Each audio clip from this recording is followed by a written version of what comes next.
오늘 첫 번째로 하나님을 아는 지식에 대해서 한번 살펴보도록 하겠습니다. 저희 집에 이제 강아지가 있습니다. 강아지가 제가 우리 집에 같이 온 지 지난 9월에 와가지고요. 이제 몇 개월 됐거든요. 근데 이제 강아지를 이제 키우고 있는데, 몸무게는 한 3kg 정도 나가는 그런 이제 조그만 말티푸 강아지예요. 근데 얘가 여자인데 구름이고 얼마 전에 중성화 수술까지 해서 이제 이렇게 다 할 거 다 했어. 그래서 이제 강아지를 우리가 데리고 있는데요. 저는 이제 처음에 강아지를 데려올 때 사람들이 이렇게 지나가면서 강아지를 이렇게 키우거나 TV에서 강아지 이렇게 보면은 막 손도 내밀고 말이죠. 이렇게 막 돌기도 하고 이렇게 하면 막 코 이렇게 집어넣기도 하고 말이죠. 또 특히 산책할 때 가면은 되게 우아하게 옆에서 총총총 쫓아가는 거, 강아지는 다 그런 줄 알았어요. 진짜로 진심으로 그런 줄 알았어요. 그래서 정말 얘도 그럴 줄 알았어요. 처음에 뭐 아기 때 데리고 왔을 때는 뭐 똥오줌도 아무 데나 싸고 막 그러니까 그건 이제 훈련하면 되지. 막 그러면서 이제 그거는 훈련이 됐어요. 그래서 잘해. 근데 이리 오라 그래도 안 오고 저리 가라 그래도 안 가고 멈춰 그런데도 막 안 멈추고 손 막 물고 막 아직도 그래요 얘는. 그래서 그게 참 쉬운 게 아니구나. 그래서 얘를 데리고 밖에 나가봤어. 거기다 줄을 딱 메고 나갔어. 미친 듯이 막 마약 탐지견도 하는데 막 수색견처럼 막 그래요. 아니 딴 사람들은 막 우아하게 이렇게 가는데 우아는 저리 하고 그래서 막 쫓아가야 돼요. 그래서 이게 참 강아지도 사람과 함께 살려면 거기에 대한 이 지식, 교육, 훈련이 필요하구나. 그게 아니면 이렇게 이 꼴이 되는구나 이런 생각이 들었어요. 아주 막 강아지랑 같이 우아하게 산책하려고 저기 여성가족공원 나갔다가 아주 산으로 막 올라가가지고 그냥 다 더러워져가지고 목욕 다시 시키고 막 그랬거든요. 그래서 강아지 입장에서도 사람과 함께 살려면 지식이 필요해요. 훈련이 필요해요. 그죠? 알아야 돼. 사람과 살 때는 이렇게 하면 안 되는구나. 저기서는 저렇게 하면 안 되는구나. 똥은 여기다가 써야 되는구나. 그런 걸 배워야 되는 것처럼 사람도 이 세상을 살아갈 때 많은 지식이 필요해요. 그죠? 그래서 우리는 어렸을 때부터 지식들을 습득하면서 살아갔잖아요. 근데 우리가 만나는 많은 지식들 중에 꼭 필요한 지식도 있지만 필요 없는 지식들, 그렇게 중요하지 않은 지식들도 있어요. 그죠?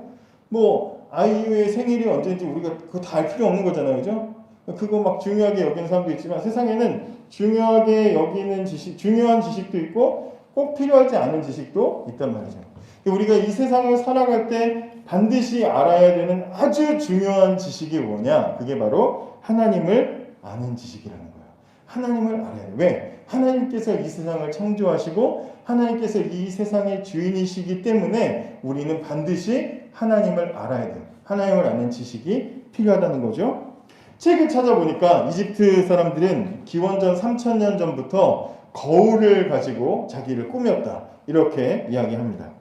우리도 박물관 같은 데 가면 청동거울 그래가지고 고대 모습 유물, 여러분들 혹시 역사책 같은 데 보면 고대 유물 그래서 청동거울 무슨 거울 이런 거 나오잖아요. 그죠? 근데 그 거울 보면 거울인지 아닌지 잘 모르겠어요. 우리가 요즘에 생각하는 거울과는 좀 개념이 달라. 그죠? 흐릿하게 보인단 말이에요. 그냥 막 쇠를 잘 닦아가지고 그 광으로 이렇게 얼굴을 보는 거다 보니까 얼굴이 잘 보이지 않아요. 아마 저 드럼 저런 심벌 같은 데 비추는 저런 정도로 보이는 걸 거예요.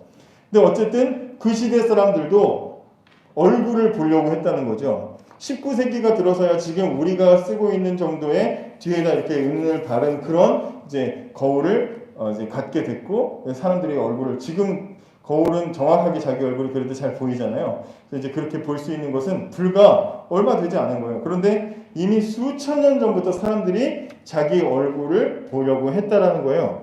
여기서 알려주는 이 거울의 긴 역사가 우리에게 알려주는 게 뭐예요? 수천 년 전부터 사람들은 자기 얼굴을 보고 싶어 했어. 이 거울의 역사가 우리에게 알려주는 게 뭡니까? 사람은 자기 모습을 제대로 보고 자기 모습을 제대로 알고 나에 대한 지식을 잘 알기를 원하는 욕구가 사람에게 있다는 거죠. 내가 어떻게 생겼지? 나는 누구지? 이걸 궁금해하는 게 사람들이 가지고 있는 기본적인 욕구라는 거예요. 마찬가지로 우리가 이 세상을 살아갈 때 이 세상에서 가장 필요한 중요한 지식을 얻기 위해서는 두 개의 거울이 필요한데 하나는 어떤 거울이냐면 하나님을 보는 거울이 필요해요. 또 하나는 나 자신을 보는 거울이 필요해요. 하나님을 보는 거울, 나를 보는 거울이 필요해요. 그런데 기독교 강의 책을 찾아보면 뭐라고 얘기하고 있냐면 하나님을 보는 거울은 나 자신이고 나를 보는 거울은 하나님이라고 소개하고 있어요. 다시요. 하나님을 보는 거울이 필요하고 나를 보는 거울이 필요해. 근데 하나님을 보려면 나를 봐야 되고 나를 보려면 하나님을 봐야 된다라고 그렇게 설명을 하고 있습니다. 그래서 하나님을 아는 것과 나를 아는 것, 하나님을 보는 것과 나를 보는 것은 아주 긴밀하게 연결이 되어 있기 때문에 두 가지를 동시에 살펴볼 필요가 있다는 거예요. 왜? 나를 알기 위해서 왜 하나님 봐야 될까요? 또 하나님을 알려면 왜 나를 봐야 될까요? 왜 그럴까요? 기준이 필요하기 때문이에요. 기준이라는 것이 필요하기 때문이에요. 우리가 뭔가를 제대로 알기 위해서는 기준이 필요하죠. 그죠? 먹었는데 짜다. 그러면 어느 맛으로부터 짜다라는 기준이 있어야 되잖아요. 나는 짜고 누구는 달고 기준이 없으면 막 중구난방 다 레시피가 뒤섞여 버리는 것처럼 기준이라는 것이 필요하다는 거예요. 그래서 하나님을 알려면 나를 알아야 되고 나를 알려면 하나님을 알아야 된다라는 거죠. 그래서 신학자 이 칼빈 선생님은 이 기독교 강요를 기록한 분이 칼빈이라는 분인데 이분은 하나님께서 얼마나 위대하신지를 알려면 하나님이 얼마나 위대한 분이신지를 알려면 먼저 우리가 얼마나 비참한지를 알아야 된다. 이렇게 말해요. 다시요. 하나님이 얼마나 위대하신지를 알기 위해서는 먼저 내가 얼마나 비참한 사람인지를 알아야 된다. 이렇게 말하고 있습니다. 그래서 우리의 진짜 상태가 어떤지를 아는 것으로부터 출발해야 하나님이 누구신지를 알 수가 있어요. 그래서 나에 대해서 세 가지를 알아야 되는데 첫째, 하나님의 원래 형상으로 창조된 나를 알아야 돼. 나는 원래 어떻게 창조됐지? 이걸 알아야 돼요.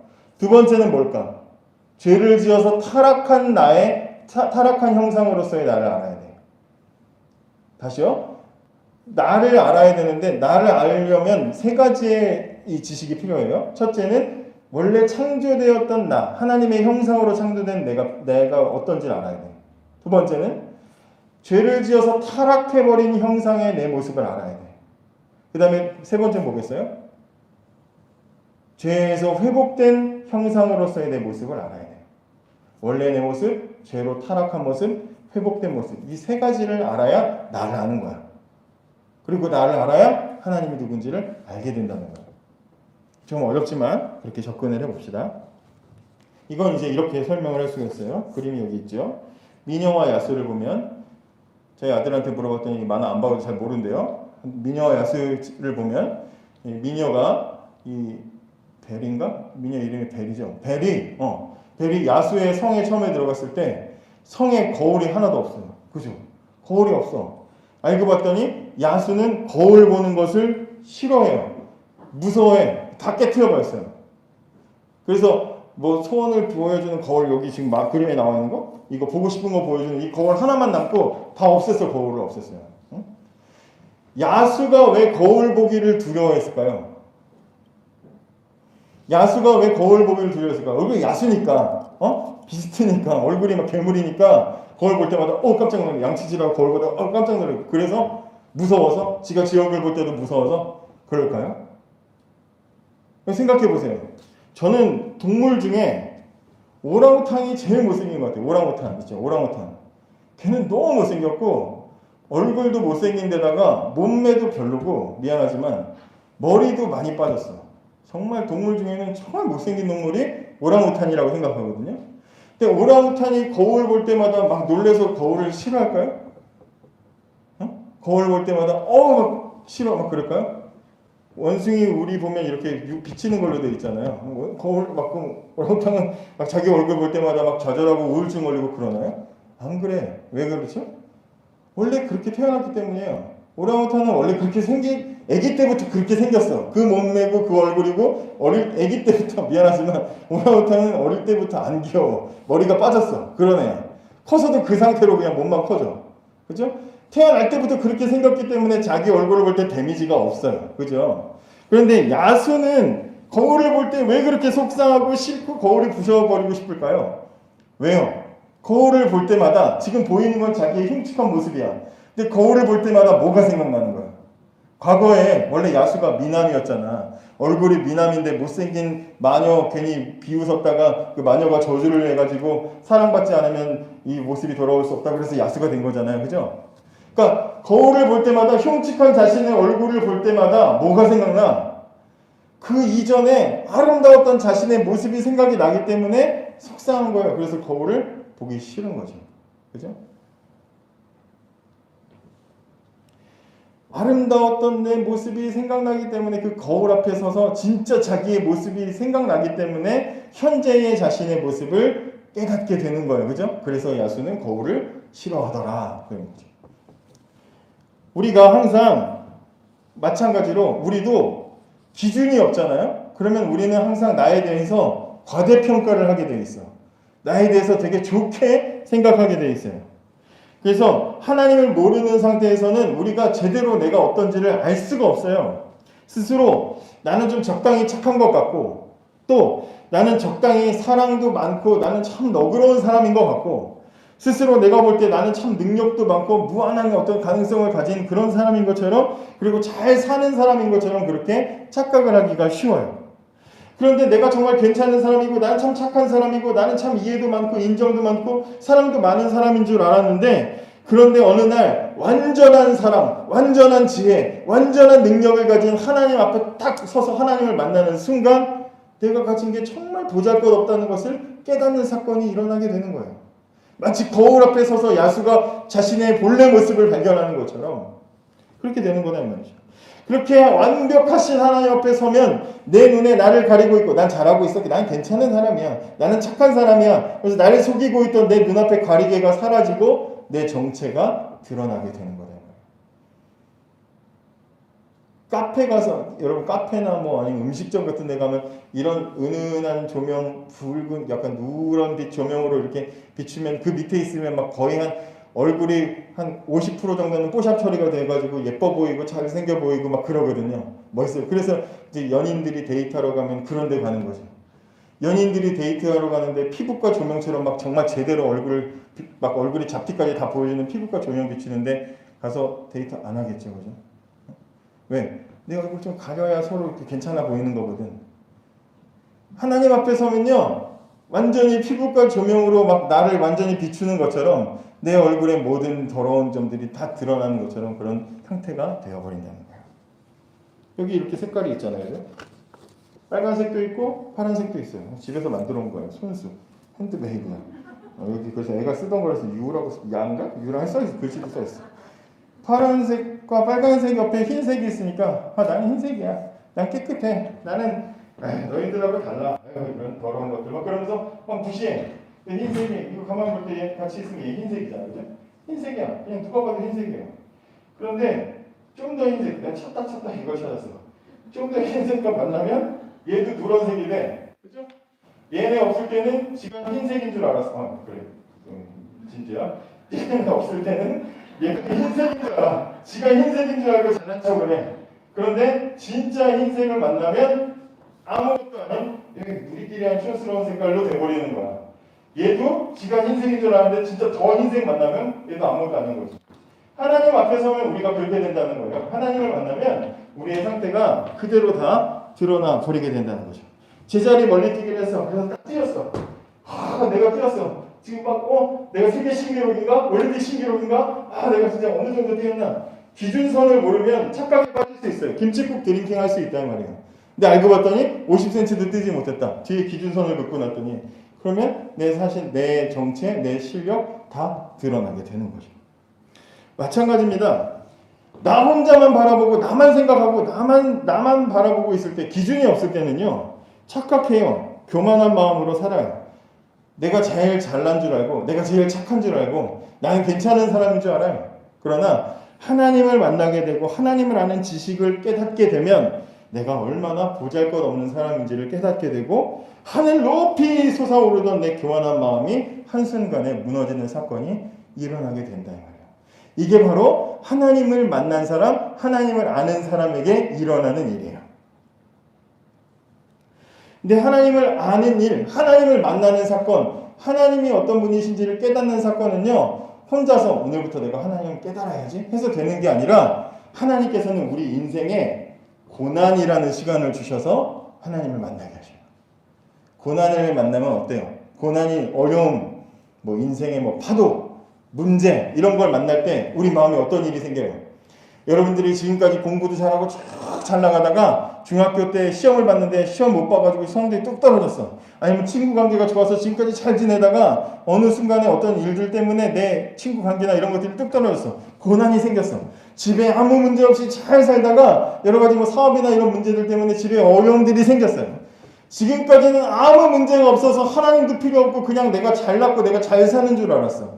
근데 고난이라는 것을 만나고 나면 마음에 어떤 생각이 들어요? 내 힘으로 안 되네? 내 능력으로 안 되는 게 있네? 우리 부모님이 못하는 게 있네? 내가 안 되는 게 있구나라는 것을 알게 되죠. 그죠?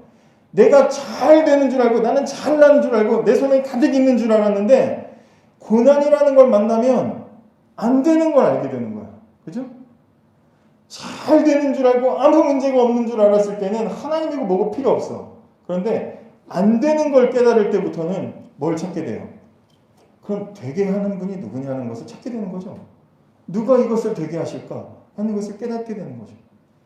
탕자가 아버지 집에서 아버지 재산을 미리 받아가지고 나갔어요. 지 멋대로 나갔어요. 아마 집을 나갈 때 아버지 재산을 미리 물려받아서 나갈 때 이 탕자의 머릿속에는 나는 나가면 아버지보다 훨씬 잘 살걸? 난 잘 될걸? 나 지금 머릿속에 사업 구상하고는 이것만 몇 개만 해도 난 대박 터뜨릴걸? 외제차 막 수십 대 가지고 난 살걸? 그러면서 나갔을 거야. 그죠? 나가면 망할 거야. 못할 거야. 그러고 나가지 않았을 거 아니에요. 근데 부잣집 아들이 막 자기는 그냥 아버지 밑에서 잘 된 건데 그것도 모르고 집 나갔다가 몇 년 안 돼서 쫄딱 망하죠. 그지가 돼. 그지도 상그지가 돼. 어느 정도 그지가 되냐면 동물 사료도 먹을 게 없어가지고 배고파할 정도로 그렇게 그지가 돼요. 살다 사람 눈치 보는 게 아니라 동물 눈치 볼 정도로 그렇게 거지가 됩니다. 거기서 뭘 느껴요? 난 안 되는구나. 안 되는 게 있구나. 그죠? 그러면서 아버지 밑에 있어서 잘 된 거였구나 라는 것을 알게 되죠. 그러고 나니까 이 아들이 그때 어디로 가요? 아버지께로 돌아가자. 그제서야 모든 것이 완벽하게 갖춰져 있는 아버지를 떠올리게 되는 거잖아요. 마찬가지예요. 저나 여러분이나 하나님 없이 있을 때 하나님에 대해서 모를 때는 찾지 않아요. 우리가 하나님 뭐가 필요해? 내 마음대로 살면 되지. 하고 싶은 대로 내가 하면 되지. 그런데 하나님이 우리 인생에 크고 작은 고난을 탁 주시고 실패를 주셔. 인생에 굴곡이 생겨, 기복이 생겨. 쭉 올라가는 상승곡선일 줄 알았는데 막 하락하고 떨어지고 막 어려움들이 생겨. 겹겹이 문제가 쌓여요. 그러면 그때 첫 번째로는 내 힘으로 안 되는구나. 내가 안 되는 게 있구나. 못하는 게 있구나. 한계를 느껴. 그리고 또 하나 뭘 발견해요? 나를 도와주실 분은 누구인가를 찾게 되는 거죠. 그때 하나님의 말씀이 들리면 하나님을 알게 되고 믿게 되는 거예요. 그래서 고난을 만나고 어려움들을 만났을 때 하나님을 더 간절히 붙잡는 사건들이 일어나는 거죠. 사람들의 간증 같은 걸 들어보면 다 그 어려움 속에서 하나님을 만나고 하나님을 더 공고히 붙잡고 살아가게 되잖아요. 그래서 하나님과 콘크리트로 붙여놓은 것처럼 아주 하나님과 함께하면서 그렇게 살아가는 다른 인생을 살아가게 되는 일들을 우리가 얼마나 많이 봐요. 하나님께서 흔하게 우리에게 하나님을 알려주시는 방법이다 이 말이에요. 고난을 통해서 하나님은 우리를 이끌어 주시는 거죠. 하나님을 만나는 사건이 일어나요. 그래서 하나님을 만나는 사건에는 반드시 내가 어떤 사람인지를 발견하는 일이 일어나게 된다는 거예요. 여러분 하나님을 만나면 하나님이 이 자리에 탁 찾아오시면 어떨까요? 우리는 어떤 마음이 들까요? 여러분 어떨 것 같아요? 갑자기 이 지붕이 확 열리면서 막 밝은 빛이 막 비치면서 천사들이 막 이렇게 막 나팔을 막 불면서 막 하프를 막 치면서 샤랄라 하고 내려오고 하나님이 흰 옷을 입고 짠 내려가지고 하하하 얘들아 반갑다. 하나님 그러시면 우리 어떨 것 같아요? 하나님 하고서 막 안길 것 같아요?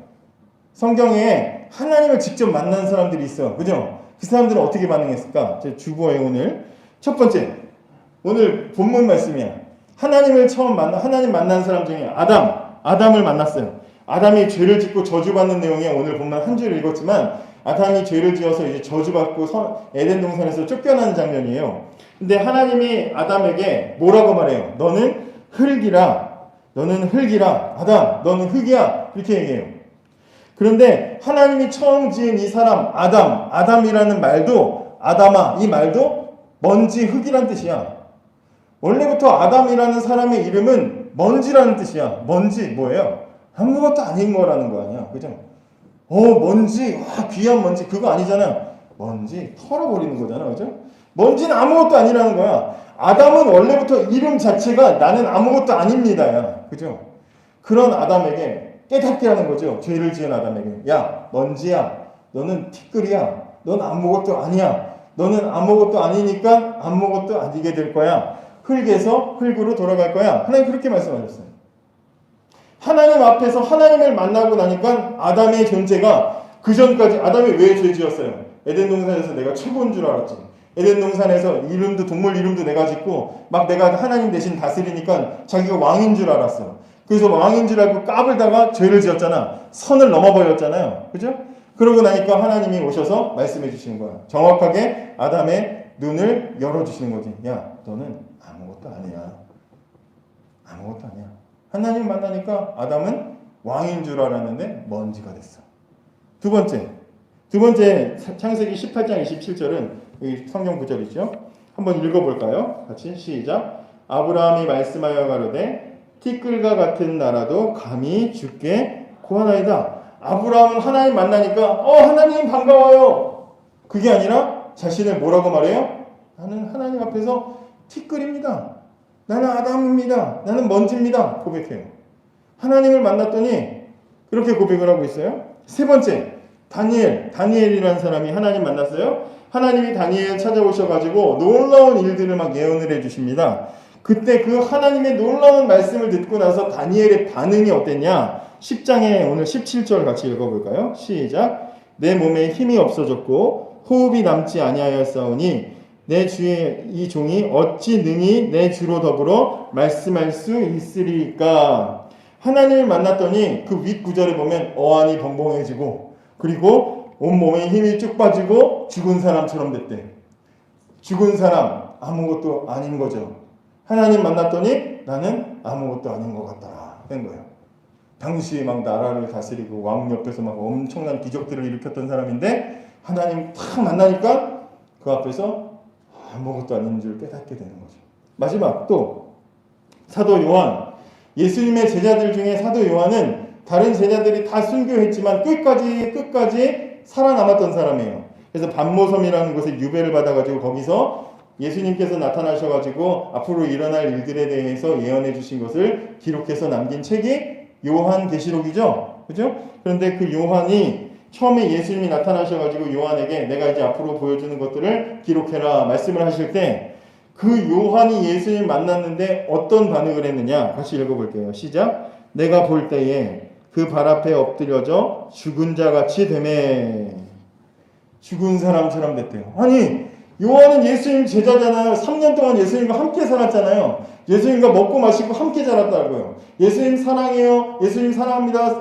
표현도 했던 사람이에요.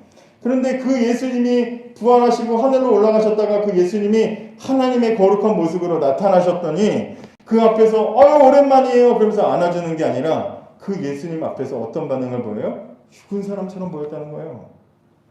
여러분 하나님 앞에 서면 진짜 하나님을 만나면 진짜 하나님을 알면 하나님 앞에서 우리가 제일 먼저 깨닫는 것이 뭐냐?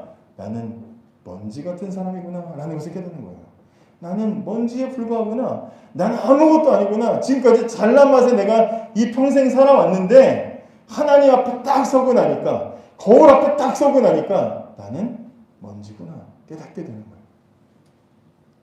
하나님을 안다고 하고 나는 하나님 알아. 나 하나님 만났어. 나 하나님 믿어 하면서도 자신이 먼지 같은 사람처럼 생각되는 게 아니라 막 주변 사람들을 이런 먼지 같은 인간들 하찮게 여기고 남들 막 죄나 정죄하고 자기는 잘난 맛에 사는 사람들 그런 사람들은 하나님을 만나지 못한 사람들일 가능성이 높죠. 바리새인 같은 사람들이 그런 사람이었잖아요. 예수님을 끝까지 괴롭히던 사람들 바리새인들 그 사람들은 분명히 하나님에 대해서 잘 안다고 말해놓고 다른 사람들을 무시하고 먼지같이 여기고 자신을 높였잖아요. 그런데 오늘 지금 성경에 네 사람을 살펴봤지만 그 네 사람 다 어땠어요? 하나님 앞에서 먼지 같은 사람밖에 안 됐어요. 흙 같은 사람, 먼지 같은 사람, 티끌 같은 인생인 것밖에는 보여준 게 없어요. 정말 하나님을 아는 사람은 겸손할 수밖에 없습니다. 왜냐하면 하나님의 완전하심과 하나님의 거룩하심과 하나님의 그 아름다우심을 깨닫는 순간 마치 야수가 거울 앞에 선 것처럼 나는 너무나 비참하고 나는 너무나 부족하고 나는 너무나 더럽다는 것을 깨닫기 때문이에요. 빛이 밝으면 밝을수록 밝은 빛 앞에 가까이 가면 갈수록 내 얼굴에 있는 모든 잡티가 계속해서 완전히 드러날 수밖에 없는 것처럼 하나님 앞에 서는 사람은 누구나 다 자기가 잘난 것이 아니라 정말 못나고 비참하다는 것을 깨닫게 된다 이 말이죠. 하나님을 알고 나면 어디 가서도 나의 지식이나 능력을 자랑하고 나는 사랑이 많은 사람이야, 나는 착한 사람이야 자랑할 수가 없고 자연스럽게 겸손해지는 거예요. 고개를 숙이게 되는 거죠. 나는 아무것도 아닙니다. 내가 할 수 있는 것은 아무것도 없습니다. 오로지 하나님의 은혜로 여기까지 왔습니다. 이 말을 하는 거예요. 그래서 겸손하게 되는 사람, 하나님을 만나서 내가 정말 하나님 앞에 서니까 아무것도 아니라는 것을 깨닫고 정말 자연스럽게 고개를 숙인 사람, 겸손해진 사람에게는 분명하게 나타나는 중요한 특징이 있어요. 그게 뭔지 아세요?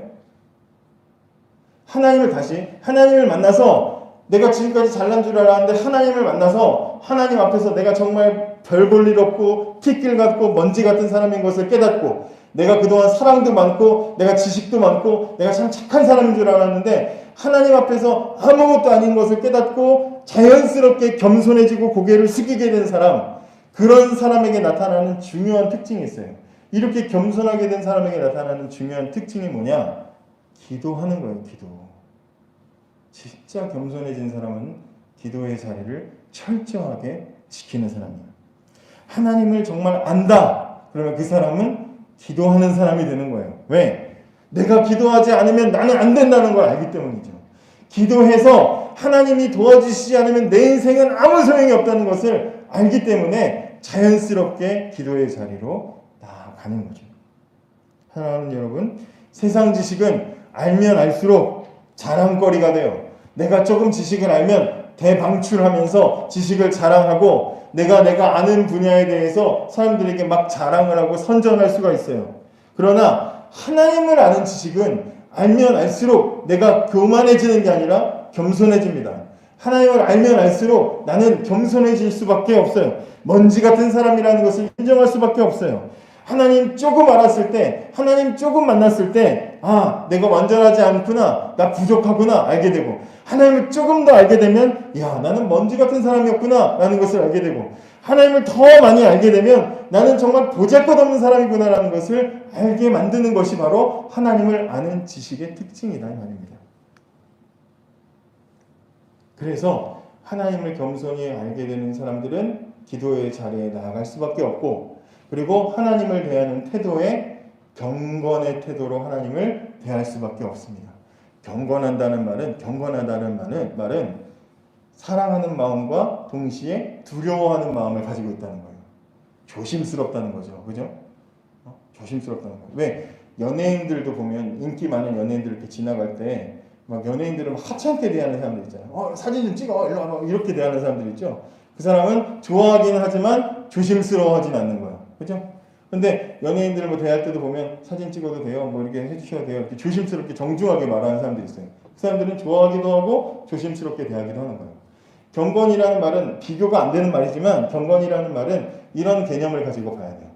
하나님을 좋아하고 사랑하는데 그만큼 하나님에 대해서 두려워한다. 조심스러운 마음을 가지고 있는 거예요. 저는 이걸 더 쉽게 말하면 하나님에 대해서 예의를 갖추어서 하나님을 사랑하는 사람, 경건한 마음을 가진 사람은 그런 사람입니다. 하나님을 아는 사람은 겸손할 수밖에 없고, 겸손한 사람은 하나님께 기도할 수밖에 없고, 기도하는 사람은 하나님께 경건한 태도로 하나님을 대할 수밖에 없다. 이것이 오늘 여러분과 함께 나누고 싶은 말씀입니다. 여러분, 우리가 정말 하나님을 깊이 알아가기 원합니다. 그래서 하나님의 겸손한 자녀로 살아가기를 원합니다. 아브라함처럼, 다니엘과 사도 요한처럼 하나님을 아는 지식을 날마다 더해가면서 하나님께 기도하면서 살아가기를 원합니다. 그래서 매일 하루를 시작할 때마다 하나님, 내 인생의 오늘 순간에도 하나님이 함께 하시지 않으면 나는 먼지에 불과합니다. 먼지 같은 내 인생 붙잡아 주셔서 하나님의 것으로 사용해 주세요. 이렇게 기도하면서 하루하루 기도로 살아가는 저와 여러분들의 삶이 되기를 원합니다. 기도하겠습니다.